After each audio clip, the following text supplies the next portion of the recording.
Hello,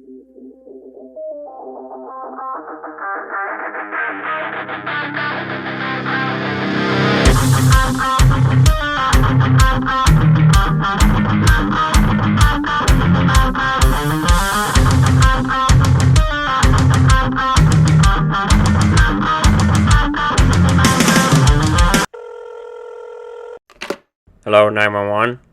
Oh God, he's killing us! Oh God, Rocky! What Rocky Balboa? What do you mean, Rocky? Horror! Welcome back to Supreme Puzzler. This is your host, Supreme Puzzler. Thank you for joining me, for the return to Spiderskull Island, Season 1's finale. A fantastic episode that really has a lot to offer in terms of being a great episode. There's going to be a lot of plot elements here. We're going to have a lot of interesting things happen, stuff that really does flow us into the Season 2's beginning, and events that truly set the stage for the next few seasons, honestly, till the end of Season 4, really. This is really this catalyst for the next several mini seasons. At least till Season 3's end. Yeah, that's what I'd say. Sorry for the little bit at the beginning. I wanted to do a little homage, I guess, to the actual beginning of this episode. This episode starts up with the X1 kind of just flowing down. And as the X1's kind of flying down, though, and you're seeing it's parking, there's this phone call conversation with this hospital person, it seems, about how they're screaming about they're getting killed by Rocky. And the implication, I guess, is that it's like the person's like, oh God, Rocky Balboa, horror. It's great. Watch this episode. Watch this episode for that joke alone. And that joke's in 5 seconds of the episode. The Venture family get off the X1, the plane. They're all cosplayed up as Rocky Horror Picture Show characters. Now, this kind of hinges a little bit upon that knowledge, although not really. When I was a kid, when I was a teenager, first seeing this, 13, 14, 12 even, I did not have any inkling of what Rocky Horror Picture Show was. I didn't even realize, I don't think, that it was a real thing. It took me a long time to understand that, and the joke was plenty fine, but then once I had known what it was, and once I had gone to a Rocky Horror Picture Show myself, then I understood. Not all the jokes, because I still don't really get the whole point of that Rocky's a mass murderer. But I guess the implication I get from this episode is that Brock did some things, which is part of the event. Because every other episode, the adventures are talking about a grand adventure they just had. This is a running theme of Season 1 in particular, although most seasons do it, but the Season 1 really does this, where you, the viewer, missed the grand adventure, the great action superhero craziness that you'd usually see in a Johnny Quest episode. We get to see the aftermath, the things that happen in the in-between, things that you wouldn't usually, the normal, which is the episodes. This episode, for instance, Rusty has a whole stomach problem hit, and he's it's showing. It's a giant, literally looks like he's pregnant kind of level of tumor kind of shit. And Brock's like, you get on the X1, we're going to a hospital. Although Rusty's like, it'll pop back in a little bit, in a couple of days. I think he says a couple of days, literally. And it's like, no, we're going to a hospital, Brock's like. And so they get back in the X1, and Hank's like, oh God, Pop's pregnant. And it's like, what the fucking... How little education have these children? I don't understand the scope of their education. They're brilliant in terms of certain science things. They obviously have a large amount of field expertise due to being adventurers, but they don't know what they don't know one of the biggest basics, the smallest of basics, beyond how children are made, the knowledge that females make kid, males can't make kid.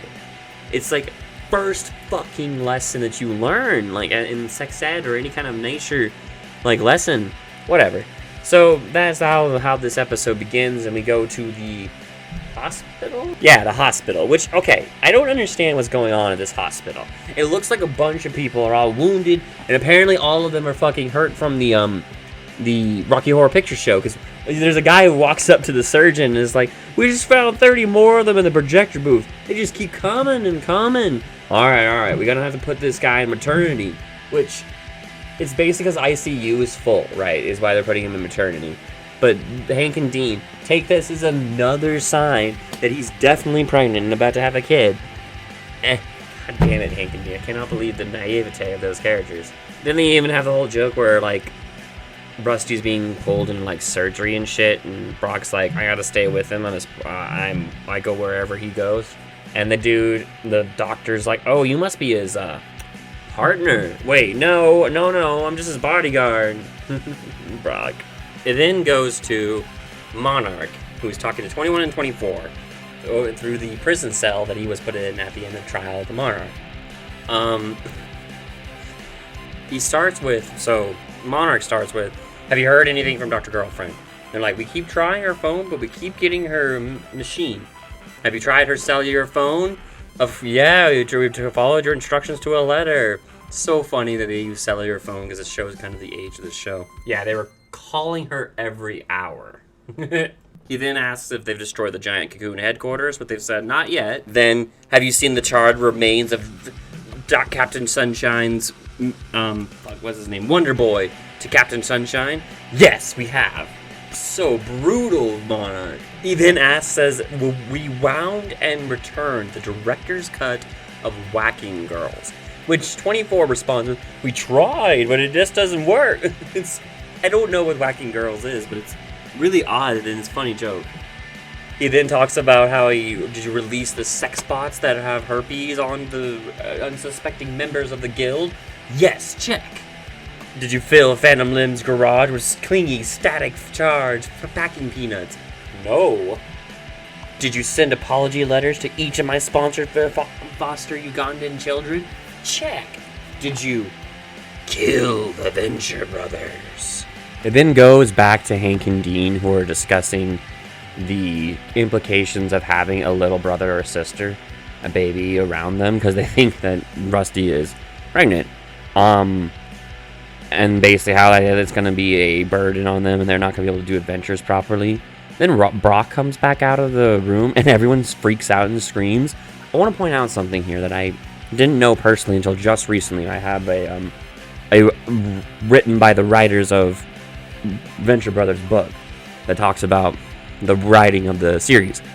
This episode, there was a point I was reading about how there's actually a 2-3, I don't know how long exactly, but a scene, a whole sequence of events that was cut from the beginning where Brock and someone else got into a fight and Brock accidentally, and just because he's Brock Sampson, kills a lot of civilians or wounds a lot of civilians and shit in his rampage to defeat the enemy.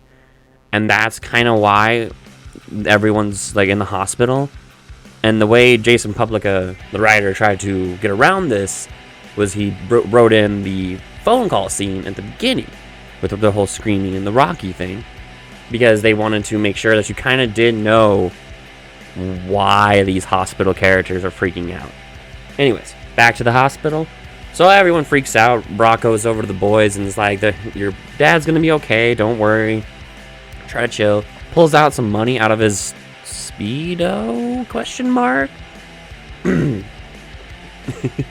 And gives it to the boys, specifically Hank, who's like, hell yeah. This guy gets this face of fuck yeah, I just got $100. I don't know, it looks like a lot of money. And Brock's like, I'll call Dr. Orpheus and you guys gotta go home and chill while I wait here with your dad. It then goes to Orpheus, who comes in and is like, who wants pizza rolls? And he gives him pizza rolls as well as specifically tea, actually, it looks like. It doesn't look like they grabbed any pizza rolls. And they ask what the green stuff is, and Orpheus is like, it's chai tea. I've been getting a steady shipment of it since I saved the Emperor from an army of clay soldiers. And he's like, Pumpkin likes it. Triana. It's interesting to think, okay, it just popped in my head. I'm like, what Emperor? Does he mean the Chinese Emperor?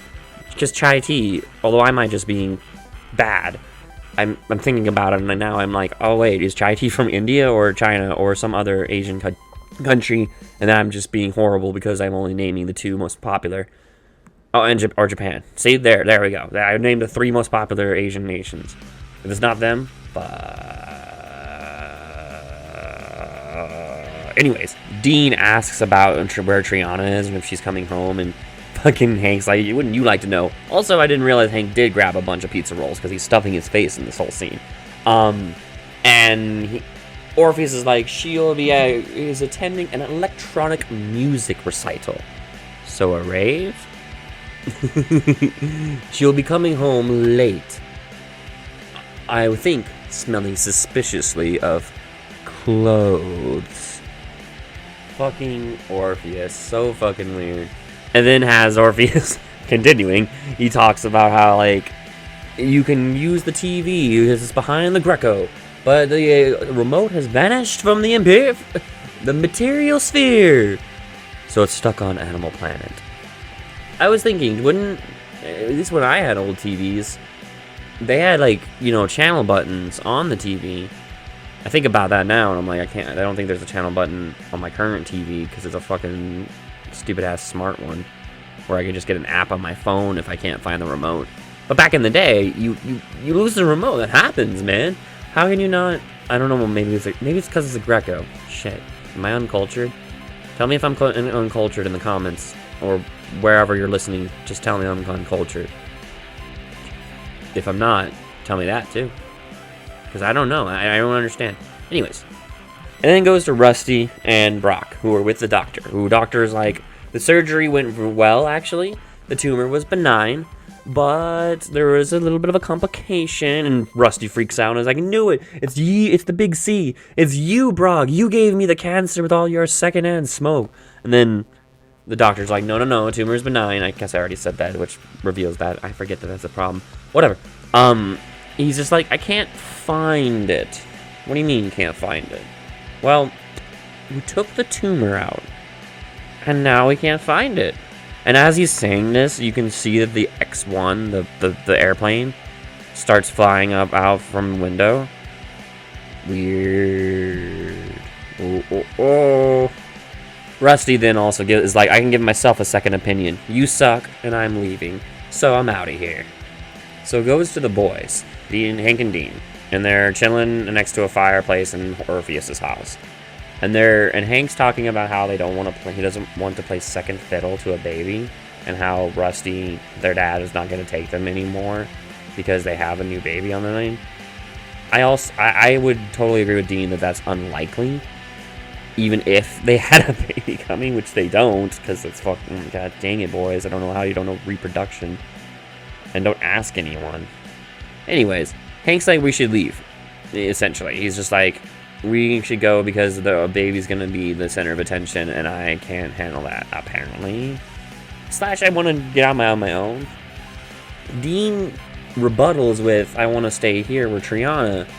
And, like, she'll come home, and she'll be like, oh my god, the thunder. Don't worry, baby. That's just iodine phosphates and expanding and retracting. Hush, my darling. Fucking Dean. I will say, genius man, and it's almost romantic sounding if you actually played out the scenario correctly. It's just misunderstanding Triana as a character kind of thing. She's definitely not the Kya type.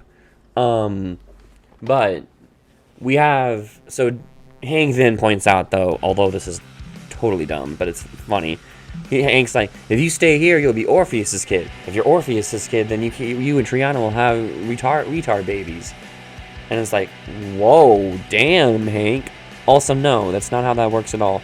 But damn, Hank, just throwing the gauntlet down.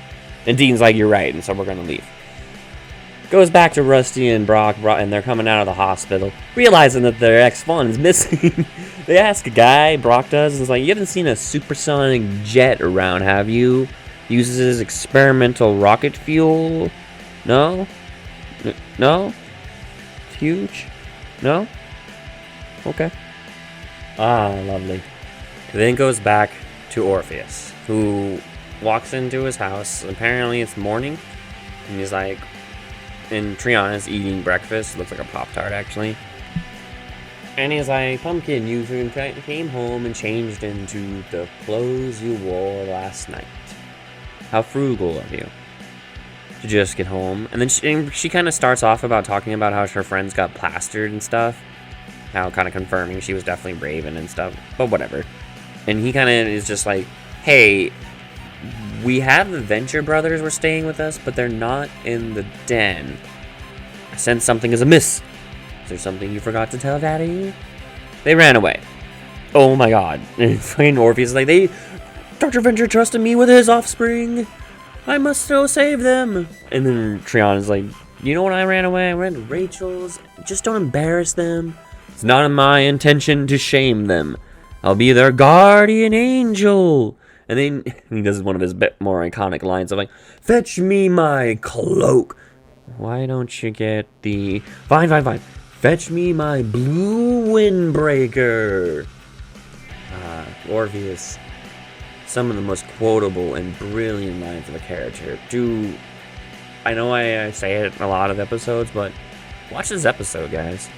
Highly recommend checking it out. Keep up with me in this if you want. Or just get ahead of me if you want. I don't mind. The series is nothing but brilliance incarnate. Lovely. I can't even describe the joy that Venture gives me. I like when I'm in my worst times, honestly. Venture is there to be a reminder of how things can get worse and real, but also like how everything's fun and great. And I'm not Hank or Dean, but everyone's unique on a. Everyone grows and finds a place eventually, and show's great. We then go back to Hank and Dean, who are driving down the road with their hover bikes. Dean stops them and is like, there's a haunted mansion over there. And Hank's like, that's old stuff. We're not going to be doing that kind of mystery stuff anymore. We're big boys going on a true adventure. Didn't you feel the wind going through your sweater vest? And so Dean is like, oh, you're right, of course. And then they're like, we don't need haunted mansions. Go, team guys. Because they don't want to do Venture. Because they don't want to be the team adventurers. It's so weird and funny. You're still Ventures. Foolish boys. We go back to Rusty and Brock. Brock is putting Rusty down on the bed. Rusty even asks him to fluff up the husband, which I guess is what those type of pillows are called. He gives them the remote to the TV and to help her. And he's like, I'm gonna go make you some soup. He also mentions how you should have probably stayed at the hospital. Whatever. And Rusty's like, what would I do without you? And Brock's like, you would have died. It's so fun. And then has Brock, he's starting to make the soup, but he tries to start the oven, but it is not working. He checks under it, and it's like it's got his capacitator or whatever removed. I don't know stoves very well. Meanwhile, the whole time, Rusty's yelling about stuff he wants, like, can you bring me the big TV, the ice cooler, and all this different shit. And then Brock, you see, gets knocked the fuck out with a wrench. Someone is in the house, apparently. Oh, that's right. Right before he gets knocked the fuck out, he goes looking around, and he finds that the X1's there, that the jet's there, and he's like, what the hell? And he starts to call Rusty, and then he gets hit and knocked out, and then Rusty's like, but what about the big TV? It then goes to a diner with Orpheus, where Orpheus is, apparently, and I would assume Hank and Dean in the background somewhere, because that's why he's there. Orpheus is talking to the waitress lady, who is asking him what he wants, and if he needs to order anything sugar. And he's like, the sugar is totally full. You know, not me. Your concern is unnecessary. You're like, you gotta have to order something. Like, I bought this Mimi doll, or whatever the fuck it is, from your vending machine. Gotta have to order something. I would like a tonic, then. He does the whole, before he says that, like, what? That whole, like, looking at your menu and waiting, you know, even though, it's so fun. The worst for, like, a waiter, server style, when you're taking orders. Anyways, he's like, I want a tonic. And she's like, what kind of tonic? Moxie. We don't have that. Birch beer. No. It's interesting he just chooses really obscure drinks. Then it goes over and goes to Hank and Dean, which, real quick, although it's kind of random, but I want to point out, So they sent the young waitress over the 2 young boys, and the older waitress to the old man. I mean, I guess that's just how it's drawn and everything, but just think about that. They know how to target their audience. Hank orders breakfast, apparently, and he does a whole thing like, yes, I know it's dinner. I will be having it for dinner, though. I will be having breakfast for dinner. And then he kind of orders what for Dean, because he's trying to push the whole we're rebels today. And then he does a whole, that girl is cute, and I'm a free agent, so you never know. Maybe we can get in with her, Hank says. And Dean's like, well, I got a girl back home. It's so fucking weird and funny.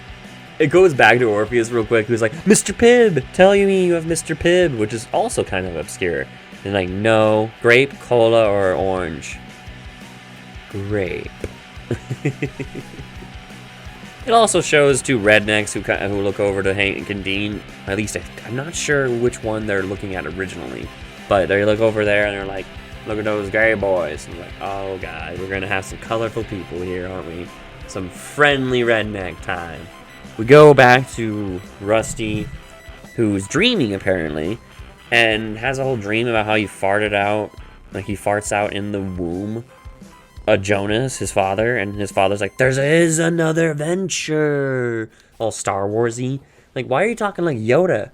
It's your dream, Rusty. You tell me. And then he gets woken up by getting punched by the Jonas dream, but it's actually a guy who's stepping on him with a big-ass robot. And Rusty's like, oh my god, I'm hallucinating my father, although I got your head all wrong. And the guy's like, I'm not your hallucination, Rusty. I'm actually your brother. So the guy explains that we used to share a 1-bedroom cramped place on Monty Street, and that 43 years ago, you tried to kill me. And Rusty's like, 43? I wasn't even born yet. So apparently he ate, it's the whole that story, right? You ate the other child, your twin, in the womb, but apparently he's lived this whole time. Rusty then points out that you have all my crap from my house, and he's like, these are the first payments of what you owe me, Rusty. And then he grabs his throat, but then Rusty hits the panic button, bails out, and the guy's like, don't worry, I've waited a long time. I can wait a little longer. It's really creepy and not intriguing how this starts. It goes back to Hank and Dee. They're just messing around on the table, but he has the rednecks kind of going and calling them gay boys and then using the F word of, not fuck, obviously, the other F word. And interestingly, it turns out they're speaking to Orpheus, not the twins. And they're talking to the Orpheus about how,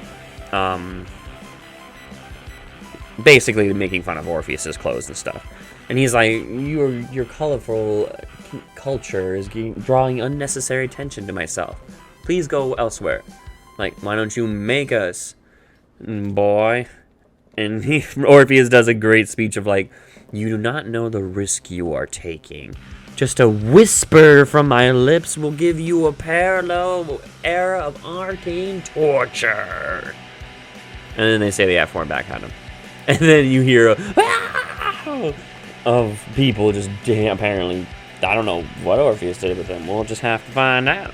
Hank and Dean, go check, please. Rusty calls for Brock in the panic room. The guy, his brother, takes the message and is like, I've already taken care of your bodyguard. And Rusty's like, you can't get me in the panic room. The door opens because he's like, I already know how to get through it.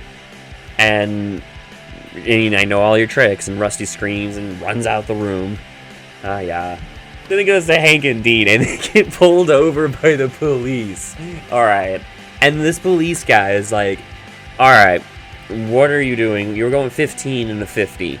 And what are those? Pointing to the bikes. And they're like, they're hover bikes. Where do kids like you even get hover bikes? We're selling dope to classmates. Get them hooked early, huh?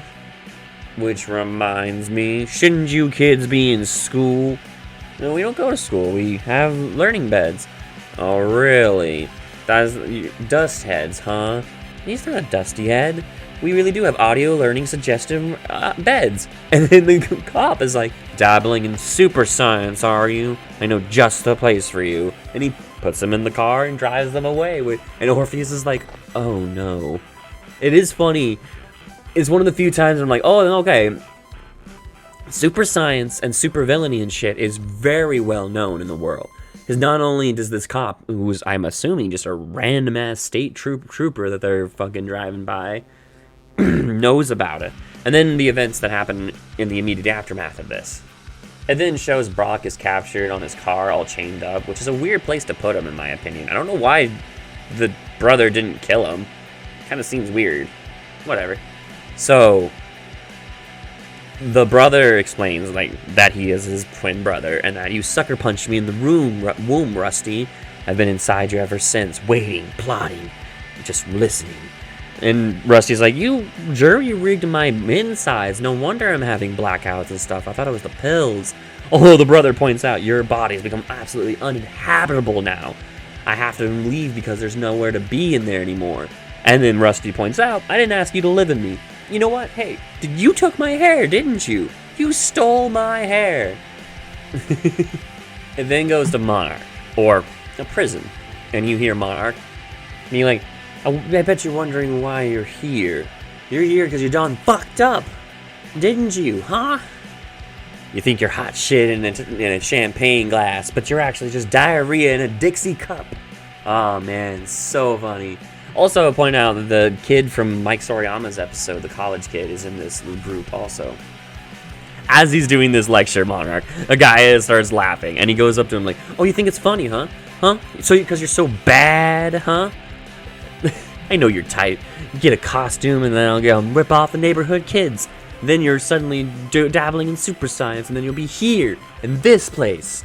Fucking hilarious. I totally forgot about this episode in regards to the does the world know about super science question. And with this, like, based upon what I'm watching here, like, there's a whole youth group or fucking thing about it. And the cop knew about it. And even, I'm thinking about it, and I'm like, actually, there's a part in Season 5 that I'm remembering, or Season 6 even. No, 5. It's 5. Mama's Boys. Where they get arrested by regular police, but they claim to be super villain insane, so they go to the Guild of Calamitous Intense place. And and honestly, now that as I'm reviewing this, I'm like, oh no, the world does know about this. But I'm not sure then. There's that whole Season 7 episode where information was sent to the tabloids. I guess just PR is PR rather than a secret being held or anything like that. Interesting. Anyways, continuing on. Next thing you know, you have a jet shaped like a skull with lasers on the front. Huh? And then the guy, one of the kids, is like, this is totally gay. And Monarch's like, what? You think this is gay? Huh? You think this is gay? No. King Gorilla over there is gay. And he'll fuck you. Monarch even is like, is that what you fucking said, you squatting piece of shit? Huh? Huh? Monarch then grabs a random person. He's like, you, get up. And it turns out to be Dean. And he's like, what's your name? Well, my name is, your name is bitch now. King Gorilla, I'll sell you my bitch for a cigarette. See? I sold you for a cigarette. And I don't even smoke. Oh shit. You're Dean fucking Venture. Hey Gorilla, give me my bitch back. Here's your cigarette. Fuck you, give me $1. So many curses in this little sequence of events with being with these prisoners. But also a grand, amazing sequence of events. Also introduction of a fun character with King Gorilla. Although very lightly and just half-heartedly. But it's its first introduction. Also showing what Monarch's up to, which is very odd. Random. We then go back to Brock, who Helper shows up and is like, oh, and basically is going to save him. But Brock's like, alright, I need you to drive my car, because you can't apparently get me out of these chains. And Helper apparently is like, I don't know if I can. Because Brock is like, you can drive the X1, but you can't drive stick. And then Helper reverses into the wall and sets the fucking car on fire somehow. And Brock's like, okay, go, no, the other way. And then they go, and they're like, good, Helper, good. And they go out. Cuts back to the prison where this dude's lecturing the kids still, and he's like, I used to be just like you. I wish there was a program like this for me back in the day. I was really into super science and the villainy, and then suddenly a huge vat of plasma just blew up in my face and destroyed my entire face. It's so brutal. Monarch's talking to the boys in the back, and they go to cut over to there, and he's basically explaining how I put a hit on you and you shouldn't even be alive. Super sorry. And then he mentions how in his process of saying he put a hit out on them, he's like, Dr. Girlfriend and I broke up. My whole life has been fucking shit. Dean's like, why would you want to put a hit out on us? Because she needs her space. Not like I gave her enough space. She had the whole fucking cocoon. Monarch. It's so fun to see what truly is his problem. Like, Hank and Dean, even with Dr. Girlfriend's suggestion to his brain in the end of the trial of the Monarch that it's the Venture brothers' fault. He's just, it really doesn't matter to him. He just wants Dr. Girlfriend back. That's what I love about his character. Also, his hatred, for whatever reason, never truly extends to Hank and Dean, despite this event and other events that would, endear him to hate Hank and Dean as much as Rusty, you'd think. But no. It's only Rusty. Only his dad. Fuck his dad. Their dad, I mean. King Gorilla does the whole thing where he's like, I'm gonna show you what it feels like to be a victim of supervillainy. Now give me all your shoes. And they all throw shoes at him. And then he's like, now give me your wallet. And they're like, they kind of hesitating, like, I said, give me your wallet now. And they give him his wallet. He's like, there, now do you want to be a supervillain? Well, I do now. You have my wallet. It also does a whole, like, the music in the background doing some beats. And as it transitions away from Monarch to King Gorilla in this scene, it really sounds like they utilize the voice of Monarch in the background to the beat. And, like, do a whole, like a fucking rapping that DJ shit. I can't do the record scratch sound really well on my voice. God damn it, I can't even. Record scratching and monarching is brilliant. It's really interesting and sounds great. And then goes back to Rusty, who's got the weapon and is like, I'm gonna blow you away. But it doesn't work. And the twin brother's like, hey man, that's never gonna work. But this, and he pulls out his own gun, will, and Rusty points out, I never got that to work. And he's like, I was able to, though, because I was supposed to be the son of Jonas Venture. I was supposed to be the greatest scientist alive. The bro even says I'm superior to you in every way, and Rusty points out, like, bro, you look at yourself. You look like a talking fist who just come out of an oven. The brother points out and grabs Rusty and is like, you stole my life from me. Now I will take yours. The Venture Empire is mine. But as he's doing this, about to attack, you see a flaming car of Brock's coming, and he busts through the window. Does a badass, like, grabs Rusty, throws him around the car, out of the way, as the car hits the brother and just takes him out. Brilliant. Also a great little scene. Just a great choreo. Just great. It then goes back to Monarch and the boys again. And Monarch is basically explaining how they shouldn't be here. Like, he starts with, like, this place is for animals. And Hank points to King Gorilla, and he's like, I don't mean King Gorilla, Hank. And then he's like, this place will chew you out and chew you up and spit you out. No, I'm not talking about Mega Mouth Hank. And he basically explains how you guys really are not the type to be here. That you are good kids, not bad kids. And then Hank does a whole, like, fuck that shit. And Dean's like, you know how many baby angels you just killed? Henry Allen Venture. And then Monarch is like, oh my god, you guys are idiots. I'm gonna go deal with normal kids and yell at them. Bye. Dean does a real quick speech about how, like, Pop probably misses us, their dad, and that Brock loves you, I know. Even though they're kind of, those two characters are totally dealing with something else right now. Which, it flows back to those characters, and Brock is basically about to just kill the brother, the twin brother. Rusty, of course, intervenes, because luckily Rusty's not a complete savage. And it's like, no, he can't kill him. Brock is like, he tried to kill you though, Doc. I should. And Rusty's like, no, because he's part of my body. You can't do that. He does the whole, like, it's part of your prime directive to protect me, and if you have to protect me and he's part of my body, you can't kill him. And Brock's like, alright, I get it. Fine. And then picks him up and is like, alright, we cool? We even now? Dude's like, I doubt that. There's no way. I think there's a lot more that you have to give me to make up for 43 years of imprisonment. Rusty's like, alright, you can have Spiderskull Island. Just stop calling me Rusty. I haven't been called that since college. Which, a couple things. First, hilarious that the name of the episode is only, like, mentioned half-heartedly, and we never actually see Spiderskull Island in this episode. And then there's the whole... He says he's never been called that since college. As this series progresses, he gets called Rusty a lot. I mean, maybe. I think about it, I'm like... White calls him Rusty a lot. Like, Pete White, and I think Billy does a few times throughout the series, and they're just... I don't know. It just feels like he gets called Rusty. Also, I'm pretty sure the twin brother never stops calling him Rusty. And on that note, Dr. Venture, Rusty, asks him what I call you, and he's like, Jonas. Jonas Venture Jr. Ah, JJ. A brilliant character has been introduced this day, although his introduction's very strange. He's like way more villainy in this first episode he brings in. Orpheus comes in and he's like, I'm sorry I had to interrupt when you're entertaining. Yes, but there's an urgent matter that needs your attention. Your sons are in trouble.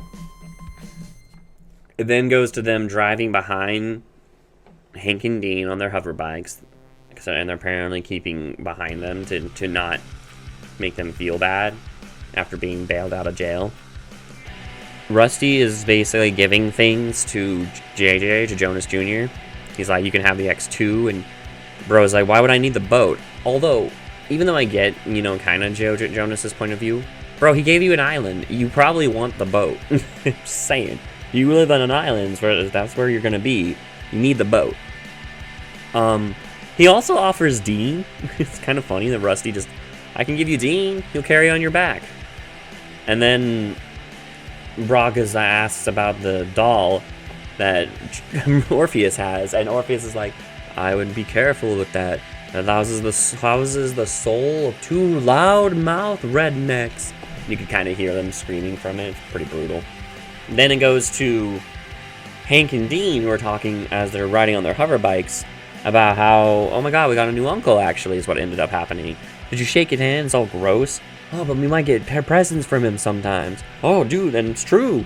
Basically talking about the ups and downs of suddenly having a new uncle. It's interesting.